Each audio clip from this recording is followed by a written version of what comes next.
ENT రంగంలో సాటి లేని వైద్య నిపుణులు డాక్టర్ చావా ఆంజనేయులు గారు Asian ENT and laser treatment centre Hyderabad. రాబోయే ఇప్పుడు నంది అవార్డులు అయితే పోసాని కృష్ణమూర్తి గారు మా సినిమా నంది అవార్డులని తిట్లు పురాణ నంది అవార్డులుగా మార్చి అక్కడ ఏదో కొంతమంది ఉన్నారు ఎవరు తిడితే వాళ్ళకి అవార్డులని ఇచ్చారు. మాది అలాగ ఉండదు. నంది అవార్డ్స్ ఎవరైనా సినిమా వాళ్ళకే ఎఫ్డీసీ చైర్మన్ వస్తుంది.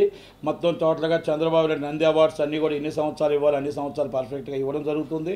సినిమా ఇండస్ట్రీలో విశాఖపట్నం 2 స్టూడియోలు కట్టిస్తాం, గోదావరిలో కోనసీమలో ఒక స్టూడియో కట్టిస్తాం, అలాగే మీకు తిరుపతిలో ఒక స్టూడియో కట్టిస్తాం.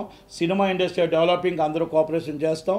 ఇన్ఫ్రాస్ట్రక్చర్ యువతకు ఉద్యోగాలు రావడంలో ప్రతి దాంట్లో కూడా అందరూ సినిమా ఇండస్ట్రీ మేమెంత చేస్తామో మాకు కూడా గవర్నమెంట్ అంతే చేస్తుందని మాకు నమ్మకం ఉంది.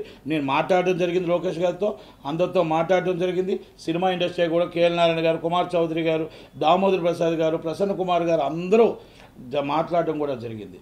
మాకు సినిమా ఇండస్ట్రీ డెవలపింగ్ కావాలి. ఇక్కడ తెలంగాణ ఒక కన్ను అయితే ఆంధ్ర ఒక కన్ను. ఈ 2 కళ్ళకి రెండింటికి రాష్ట్రాలు పంచుకుంటూ మా డెవలప్ చేసుకుంటూ అక్కడ యువతకు మేము ఉద్యోగాలు ఇవ్వాలి.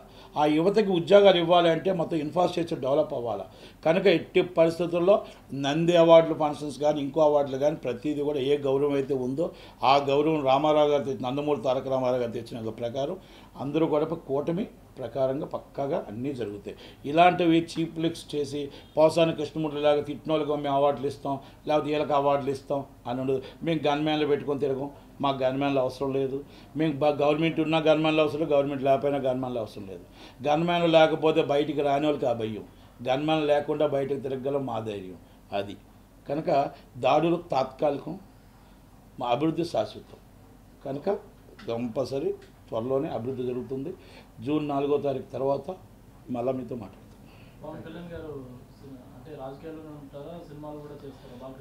రాజకీయాల్లో ఉంటూ క్యాబినెట్ పర్మిషన్ తీసుకొని సినిమాలు చేయడానికి సినిమాలు చేస్తారు, రాజకీయం చేస్తారు.